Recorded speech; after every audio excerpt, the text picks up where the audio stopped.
Boa noite, pessoal. A gente vai começar agora com o Quicksort, certo? Esse vai ser o último algoritmo de ordenação que vou mostrar para vocês antes da gente começar a comparar os algoritmos aí e começar a ver coisas relacionadas à complexidade de algoritmo, certo? Mas lembrando que, se vocês forem buscar na internet, existem outros sortes da vida, né? Outros algoritmos de ordenação que são bastante famosos por aí e eu vou mostrar para vocês mais ou menos, né, como é que eu faço assim para estudar, né, esses algoritmos, porque querendo ou não são muitos e às vezes eu acabo me esquecendo, né, como é que funciona cada um deles e aí, às vezes eu recorro para a internet ou para os livros aí para verificar como é que é o funcionamento deles, certo? O importante é que vocês entendam que a partir do funcionamento de um certo algoritmo, como nós programadores, né, a gente tem que conseguir, né, transcrever, digamos assim, esse funcionamento para dentro do código, certo? Eu vou mostrar para vocês como é que eu faço.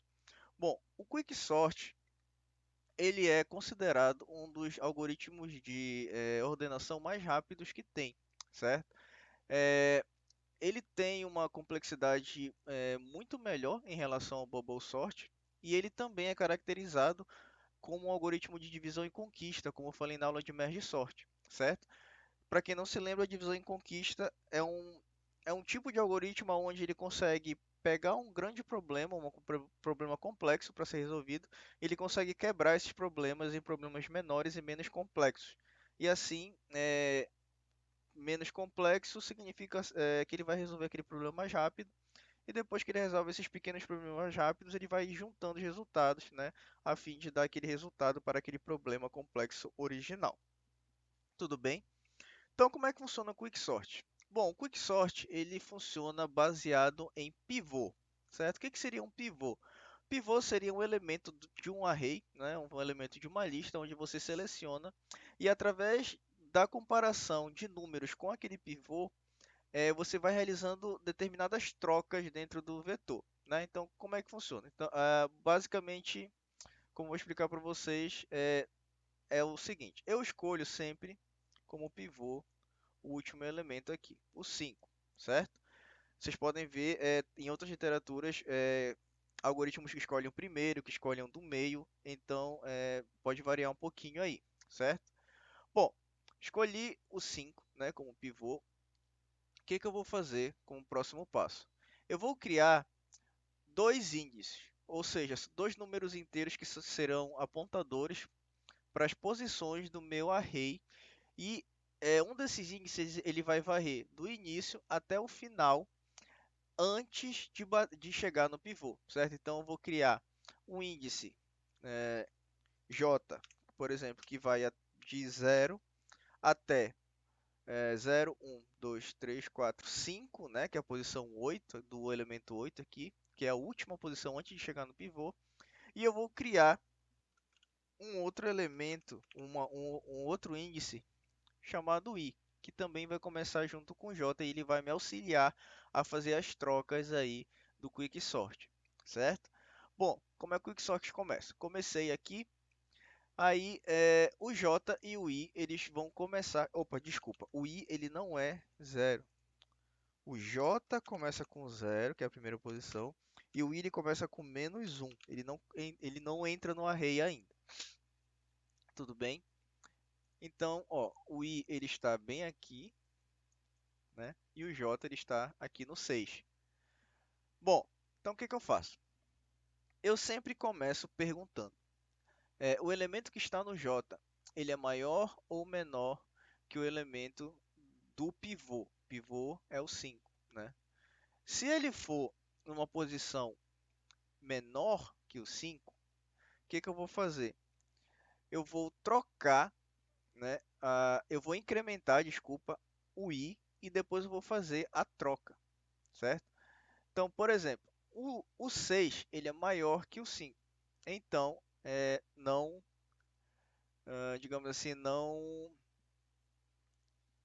procede, né? Não procede, ele não é menor que o 5. Eu só vou executar a troca se ele for menor. Ele não é menor que o 5, então o que que eu vou fazer? Eu vou incrementar o j, o meu j vai passar a ser 1, O meu i continua sendo menos 1, certo? Então, o j ele vai passar para o 4, certo? Aí eu pergunto, o 4 é menor que o 5? Sim, o 4 é menor que o 5. Então, o que eu faço? Sendo o 4 menor que o 5, significa que atingiu uma condição, né, de ser menor. Eu vou executar a troca. Como é que eu faço essa troca? Eu incremento o meu i, ou seja, ele era menos 1, ele vai passar a ser 0, né? Menos 1 mais 1 vai dar 0. E eu vou realizar a troca entre o elemento que está no meu j atual com o elemento que está no i. Ou seja, o i do menos 1 para 0, ele vai passar a guardar a posição da onde? Do 6, né? E o j ele estava na posição 4. O que eu vou fazer? Eu vou trocar o 6 com o 4. Então, o meu novo array vai ficar 4, 4, 6, 2, 1, 7, 8, 5. Certo? Vai ficar dessa maneira bem aqui. Beleza. Feito isso, o que eu faço? Eu incremento o j. Antes o j era 1, fica 2. E o i fica 0. Certo? O j sendo 2, eu vou analisar agora o número 2 com o meu pivô, que é 5. Né? O 2 é menor que o 5? Sim, o 2 é menor que o 5. Então, ativa a condição de troca. O que eu vou fazer? A condição de troca, eu vou incrementar o i, ou seja, era 0, 0 mais 1 passa a ser 1, e eu vou trocar com a posição atual do meu j. O i sendo 1, ele vai passar para o 6, né? E a posição atual do meu j é o 2. O que eu vou fazer? Eu vou trocar a posição do 6 com a posição do 2. Meu novo array vai ficar 4, 2, 6, 1, 7, 8, 5. Certo? Beleza. Feito isso, eu incremento o j, vai passar a ser 3, e o meu i fica 1. Passando a ser 3, eu vou analisar o número 1, certo? Analisando o número 1, eu com o pivô, bate na mesma condição, né?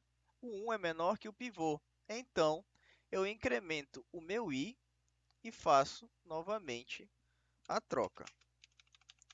Não é ui, é i. Incremento o meu i, passa a ser 2 e eu faço a troca com a posição 3. O 2 é o 6 aqui. Então, vou fazer a troca do 6 com o 1. Ou seja, 4, 2, 1, 6, 7, 8, 5. Certo? Beleza. Feito isso, novamente, eu incremento o meu j, passa a ser 4. O meu i é 2. O 4 vai 1, 0, 1, 2, 3, 4. Vai estar no 7 agora, né? Eu comparando com o meu pivô, que é o 5, 7 é menor que 5? Não, né? Então, não ativa a condição de troca.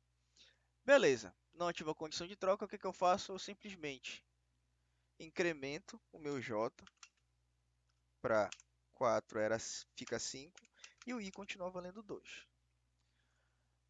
Sendo 5, o meu j vai para o 8, né? O 8, novamente, ele é menor que o pivô? Não, né? Só que, não é menor que o pivô, então eu não faço nada. E o meu j chegou no final, tudo bem? Quando o meu j atinge o final, que é a posição antes de chegar no pivô, o que eu vou fazer? Eu vou incrementar o i pela última vez. Antes ele era 2, ele vira 3. E o que eu vou fazer? Eu vou trocar a posição do i com o pivô. Ou seja, 0, 1, 2, 3, que é 6, né? E eu vou fazer a troca dele com o 5. Tudo bem? Eu vou trocar com o pivô. Lembrando que essa troca do pivô com o 5 só ocorre quando o j, né, ele chega no final, na posição final que ele tem que chegar. Chegando aqui, meu novo array vai ficar 4, 2, 1, 5, 7, 8, 6. dessa maneira bem aqui, certo? Ó, para vocês verem como o Quicksort funcionou, se vocês perceberem, o pivô que era o 5, bem aqui, ó, vocês podem ver que a partir do pivô, todo número que tiver para a esquerda, ele é menor que o pivô, e todo número que tiver para a direita, ele é maior que o pivô. Isso significa o quê? Que aquele pivô 5 já está no lugar que ele deve estar, né? Então, o que eu tenho que fazer? Eu tenho que dividir esse array em mais duas partes aqui, ó, e executar o quicksort tanto para essa parte quanto para essa parte, certo? Sendo que o 5 eu não incluo ele porque ele já está no lugar que ele deve estar, certo? Continuando aqui o exemplo, bora fazer até o array ficar tudo organizadinho, né? Que aí fica mais enxergável, digamos assim, mais entendível para vocês. Bora passar esse 4, 2, 1 aqui para cima. Vou fazer aqui 4, 2, 1. Vou fazer um em vermelho e o outro eu faço em verde, né? Vou fazer aqui, esse daqui eu vou fazer em verde. Pronto. Bora fazer primeiro para a parte vermelha. Bom, eu vou fazer para cá, ou seja, eu vou escolher a última posição do meu vetor como pivô, o número 1, né? E eu vou executar a parte do j e do i, né? Sendo que o j ele começa com 0 e o i começa com menos 1. Tudo bem? Bom,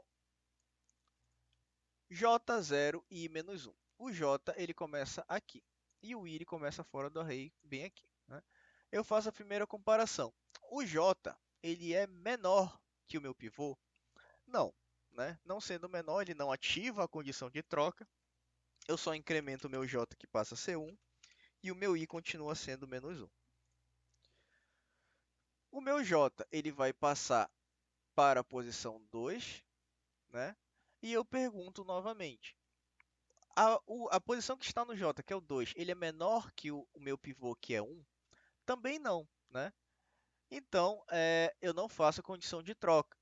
No entanto, o meu j já chegou no final do meu array, né? Que é a posição antes do pivô. O que eu vou fazer? Eu vou incrementar, né? Eu vou incrementar o meu i, ou seja, j fica 1, o meu i fica 0, né? E o meu pivô, ele troca de posição com o i, né? Ou seja, o i sendo 0, para onde ele vai? Ele vai para o 4, né? E o meu pivô é quem? O 1. Então, eu troco o 4 com 1. O meu novo array aqui, ele vai ficar 1, 2, 4, certo? Vocês podem ver que o meu pivô ele veio para a posição, digamos assim, correta dele, né? Porque todo mundo que é menor que ele está à esquerda, ou seja, ninguém é menor que ele, né, que o 1. E todo mundo que é maior que o meu pivô está à direita, ou seja, o 2 e o 4, né? Sendo assim, eu considero que dessa organização, o meu número 1 ele está no lugar correto. Só que não acaba aí, né, gente? Eu tenho que fazer o quicksort para essa, opa, desculpa, para essa parte aqui do array, certo? Nessa situação, a gente vê, né, que aqui ficou organizado, mas poderia ter uma situação que ficasse 1, 4, 2, né? E a gente teria que resolver o quicksort novamente para cá, para o 2 e para o 4. Bom, bora fazer rapidinho para o 2 e para o 4, só para simular, né, toda a execução que o computador iria fazer. Se a gente executasse apenas para o 2 e para o 4, o computador ia fazer o quê? Ele ia inicializar j igual a 0 e i igual a menos 1, novamente, né? Ele iria perguntar, o j, ele é menor que o meu pivô? Sim, ele é menor que o meu pivô, né? Então, o que eu faço? Ele atingiu a condição de troca, né? Bom, o meu i vai incrementar, então, nessa condição, né? Vai passar a ser 0. E eu vou trocar a posição J com a posição I. Só que a posição J é 0 e a posição I é 0. Eles estão apontando para o mesmo lugar, ou seja, para o 2 e o outro também para o 2. Se eu trocar 2 com 2, vai ficar 2, né? Então, vai ficar do mesmo jeito. E o que que vai acontecer depois que eu realizar isso? O 2 não vai se mover e o J ele já vai ter atingido a posição final dele, que é antes do pivô, né? Sendo assim, o que que vai acontecer? O meu I vai incrementar. Aqui, o meu I ele vai virar, antes era 0, vai virar 1. E o meu pivô vai trocar com a posição do I, né? O meu pivô, que é o 4, vai trocar com a posição do I, que é 1. 4 está na posição 1. E o I, ele é a posição 1. Então, trocando 4 com 4, vai ocorrer o quê? Vai ficar aqui no mesmo lugar. Então, teoricamente, né, não vai acontecer nada com o nosso array. Ele vai ficar na forma final 1, 2, 4. Certo? Então, para o lado esquerdo aqui da nossa primeira passada do Quicksort, que é essa daqui, né? Ele vai ficar organizado. 1, 2, 4. E a gente tem que fazer novamente para o lado direito aqui em verde, né? Que é 7, 8 e 6. Tudo bem? Novamente, 7, 8 e 6 tenho o meu array. Vou inicializar meus índices. J, I igual a menos 1. Tudo bem? E eu vou começar marcando aqui o pivô, que é o último elemento, que é o 6. Vou começar com o J aqui e o I aqui fora do meu array. Tudo bem? O J sendo 0, eu pergunto para o pivô. O número que está aqui ele é menor que o pivô? Não, ele não é menor que o pivô, né? Então, não acontece nada. Não acontecendo nada, eu só incremento o meu J, que vai passar a ser 1, e o meu I continua sendo menos 1. Certo? Dessa maneira, o meu J ele passa para o 8, e eu pergunto, o 8 ele é menor que o pivô? Também não, né? Não é menor que o pivô. Então, eu incremento o meu J, que passa a ser 2, e o I continua sendo menos 1, porque ele até agora não realizou nenhuma troca, né? Se fosse realizar a troca, meu I já estaria diferente desse valor. Bom, o meu J ele chegou no final, né, na sua posição, que é antes do pivô. Então, o que que eu vou fazer? Eu vou incrementar o meu I, antes era menos 1, passa a ser 0, e eu vou trocar o pivô com a posição 0, né? Com a posição 0, que é a posição 7. Eu vou trocar o 7 com o 6. E o meu novo array vai ficar 6, 6, 8 e 7, né? Dessa maneira bem aqui. Bom, vocês podem ver que nesse array final bem aqui, o meu 6 ele está na posição correta, porque todos os que estão à esquerda deles são menores, ou seja, não tem ninguém menor, e todos que estão à direita são maiores, que é o 8 e 7, né? Mas como eu falei ainda agora, olha, a gente gerou um array que a posição dele, opa, desculpa, esse sub-array bem aqui, 8, 7, não está organizado, né? Considerando que a gente vai estar sempre organizando de maneira crescente, esse 8, 7 não está organizado. E esse quicksort, a gente executa também para esse sub-array. Ou seja, passando o 8 e o 7 para cá, inicializando as minhas variáveis novamente, j e o i igual a menos 1, né? Como é que eu tenho que executar, né, novamente? Última posição é o meu pivô, que é o 7, certo? Sendo o 7 o pivô, o meu j vai começar aqui e o meu i vai começar aqui fora, né? Bom, eu faço a pergunta, né? O j atual, o 8, ele é menor que o pivô, que é o 7? Não, não é menor que o 7, né? Então, o que que acontece? O j ele incrementa, ele passa a ser 1, e o i passa a continuar sendo menos 1. Só que o j ele chegou na posição final dele, né? Chegando na posição final dele, que é uma antes do pivô, o que que eu tenho que fazer? Eu incremento o i, que passa a ser 0, e o que que eu faço? Eu troco a posição do pivô com a posição do meu i, que é 0. 0 é a primeira posição do array, que é 8, né? Trocando o 8 com 7, o meu novo array vai ficar 7 e 8. Dessa maneira bem aqui, ó. Vocês conseguem enxergar então que está organizadinho bem aqui. O 6 continua no lugar dele. 1, 2 e 4 está organizado aqui. E o 5 já está organizado bem aqui, né? Se a gente for juntar as posições de todo mundo, ó, 1, 2 e 4. Vem para cá. O 5 estava organizado, né? Opa, desculpa. O 5 que já estava, que foi organizado na primeira vez, ele vem para cá. Fica horrível, mas vocês estão entendendo. O 6 que foi organizado também, ele vem para cá. E o 7 e o 8 que foi organizado logo após o 6, ele vem para cá, né? Ó, se vocês juntarem todas as partes que foram organizadas, vocês vão ver que ele vai formar o array final, o resultado, que é 1, 2, 4, 5, 6, 7, 8, que é o array organizado aí, né? Então, esse é o resultado do Quicksort aí, o array organizado, e você pode ver que ele é executado primeiramente, na parte grande do array, né? E depois que ele é executado na parte grande, que o pivô ele no final de tudo, ele vem para o lugar que ele está. A partir daquele pivô, eu sempre corto uma parte esquerda e uma parte direita e executo o quicksort nessas partes esquerda e direita, e assim subsequentemente até eu basicamente alcançar arrays de duas posições, né?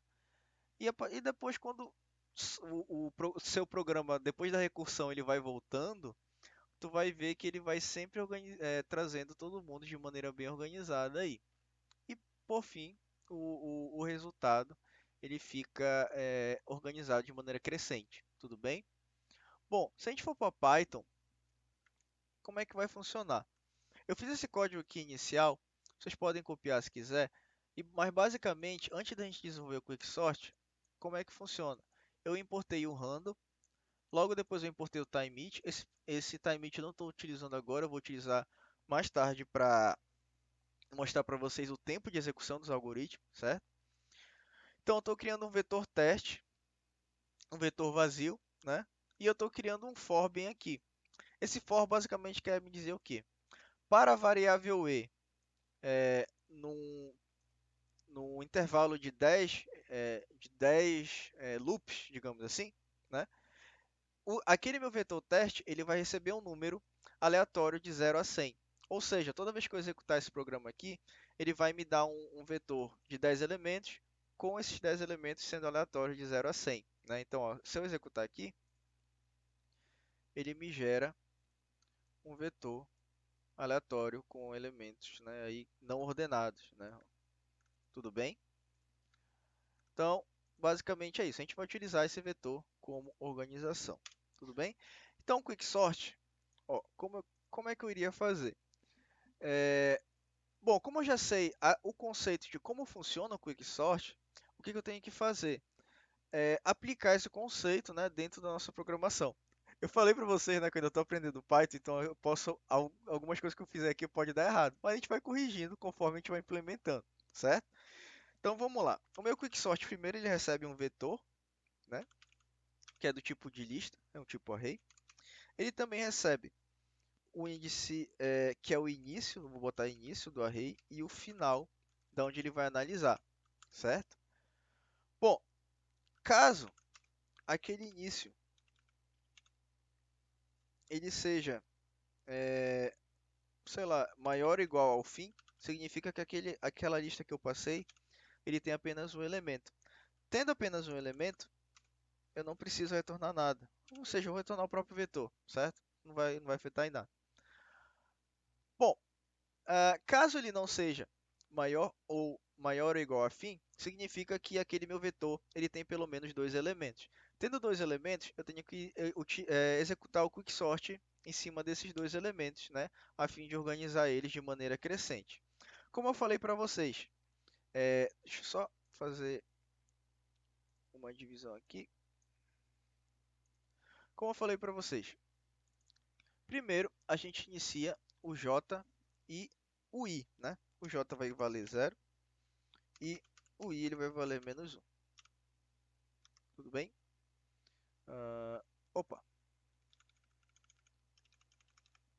acostumado com Java.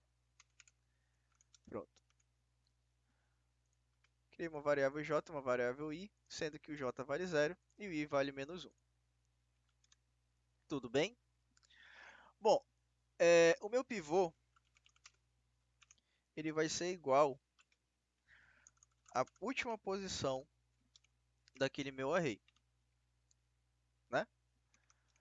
Então, enquanto o j ele for menor que o meu pivô, a posição do meu pivô, né, que é o fim, eu vou fazer o while, certo? Então vamos lá. Se o elemento que está sendo analisado pelo j, ou seja, vetor j, for menor ou igual, né? Menor ou igual ao meu pivô, o que eu vou fazer? Eu vou executar a troca, né? Como é que eu faço essa troca? O meu i ele vai ser incrementado em mais 1, né? E eu vou trocar quem está na posição j com quem está na posição i. Ou seja, o meu vetor da posição, o meu valor da posição j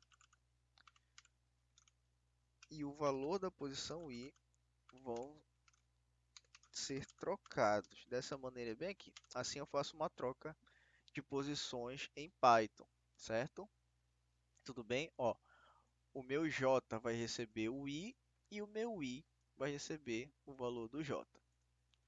Depois disso, eu incremento o j em 1, né? Bom, basicamente é isso. A questão da análise do j. Quando o meu j ele chegar no final, o que vai acontecer? O meu i ele vai ser incrementado em 1, né? E o lugar que estava o meu pivô, que no caso é esse daqui, ele vai receber o valor do i, né? Então, eu posso fazer dessa maneira aqui. I vetor fim. Bom, o meu while é isso. Quando ele sair do while, ele vai executar isso daqui. Deixa eu ver se está tudo certo. Bom, feito isso, o que a gente vai fazer? Eu vou executar o quicksort novamente para o meu vetor, só que o início eu vou passar 0 aqui e o final dele vai ser i menos 1. E o quicksort para o lado direito, que é o vetor, eu vou passar i mais 1 e o fim, né? Sendo que aqui é início. Desculpa.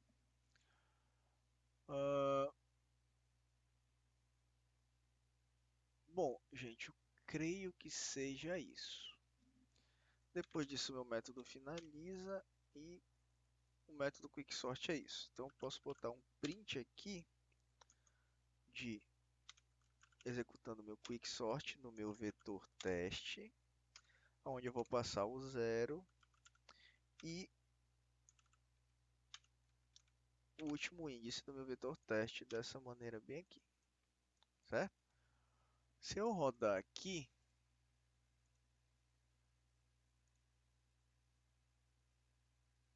vamos ver o que deu errado.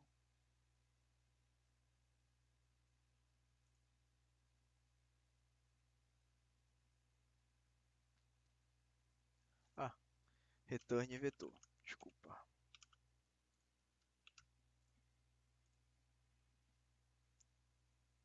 Ó, vocês podem ver, né, que exatamente do jeito que eu expliquei, foi o jeito que a gente fez em Python, né? E ele fez a organização do meu vetor. tudo bem? Esse é o vetor original, certo? E o meu último print, que é o vetor quando o quicksort ele passa por ele, né? Ó, se eu botar aqui quicksort de novo, vocês podem ver que ele vem tudo organizadinho aí, exatamente como eu expliquei aqui no Paint, né? Eh, Bom, se vocês aumentarem, né, o range aqui, ó, por exemplo, range, eu vou botar 1000 e 10.000 de números aleatórios, vocês podem ver que o meu Quicksort ele executa de uma maneira bem rápida, né? Se vocês voltarem no algoritmo desculpa, do Bubble Sort e tentar fazer coisas desse tipo, botar um número absurdamente alto, né? Ele, você vai ver que o Bubble Sort ele vai demorar e o Quicksort ele vai executar relativamente, né, mais rápido, né? Ó, o Quicksort ele até demorou um pouquinho para executar aqui com um array de 10.000 posições, né? Mas ele executou aqui e organizou tudinho, certo? Então, basicamente, esse daqui é o código do nosso Quicksort aí, né? Bom, na próxima aula a gente vai ver a questão da complexidade desses algoritmos. Mas antes, gente, quem quiser terminar o vídeo pode fechar, eu não vou mais mostrar coisas da matéria. Mas antes eu queria mostrar para vocês mais ou menos o método de estudo, né? Como é que a gente, como é que eu faço, como é que eu fiz durante a época de aluno para aprender esse tipo de coisa. Bom, o Quicksort, como eu mostrei para vocês, ele é uma série de etapas em cima de um vetor, né? Então, como é que eu fiz? Bom, eu como aluno, né, entrava na internet e começava a buscar vídeos, né, vídeos e material sobre Quicksort. Às vezes, se você botar Quicksort Python, Quicksort Java, vocês vão achar código pronto, né? Um vídeo bastante interessante, bastante didático que eu achei aqui, né, com vocês, inclusive foi de onde eu peguei a implementação, né, foi desse vídeo aqui. Não precisa se preocupar com a parte do inglês, não, que é a parte conceitual, né, que eu já expliquei para vocês, mas ele basicamente faz uma animação, ó, do que está acontecendo. Ele aponta o último como pivô, né? E ele vai, ele inicializa aí embaixo do vídeo aqui ó, o I e o J, ele vai analisando o que está acontecendo, né? Então, conforme você vai vendo o funcionamento, eu sugiro vocês acessarem aí, o nome do vídeo é Quicksort, aí tem Geek for Geeks, né? Que deve ser ah, o nome do canal, tudo bem? Ó, Geek for Geeks, certo? E ele vai mostrando para você como é que vai sendo feito o Quicksort, tudo bem? Só que assim, ele não vai te dar o código fonte, e eu acho isso muito bom, né?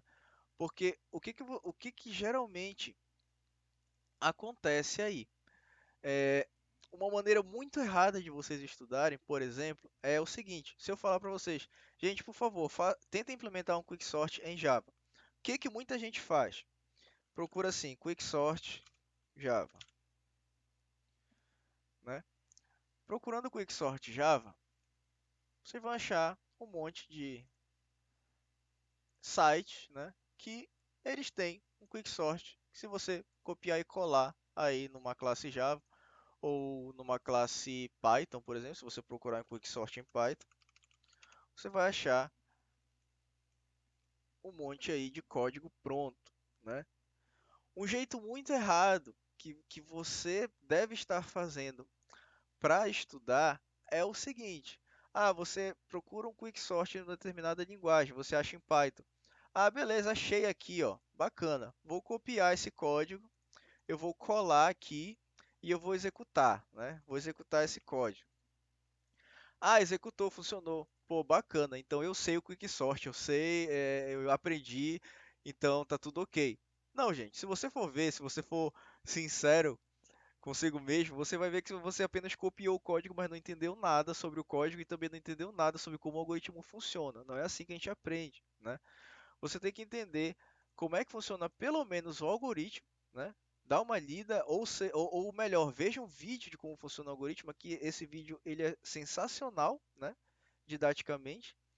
E através do funcionamento do algoritmo, vendo o vídeo, abra o seu editor de código, pode ser em Java, pode ser em Python, em qualquer outra linguagem, e tente implementar por você mesmo aquele funcionamento de acordo com o seu entendimento, né? A partir daí, eu tenho certeza absoluta que você, primeiramente, não vai conseguir executar perfeitamente o código, você vai se deparar com vários erros aí, e é a partir da correção desses erros que a gente vai começando a aprender e também entender como é que funciona determinada linguagem de programação, né? Assim como eu estou fazendo com vocês, como eu falei, eu não sei, eu não sei muito de Python. Eu sei Java, né? Mas conforme eu vou montando essas aulas para vocês em Python, eu vou aprendendo a linguagem Python. Mas como eu já tenho, por exemplo,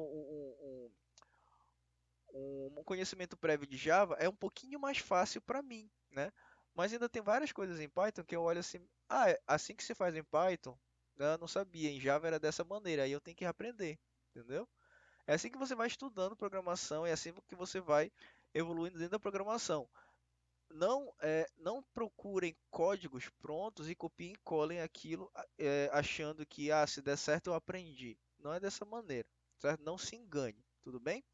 Então essa foi a aula de hoje e na próxima aula a gente analisa a questão do tempo de execução entre Quicksort, MergeSort e o BubbleSort. Lembrando que existem outros sorts que vocês podem achar no próprio canal desse vídeo aqui, né?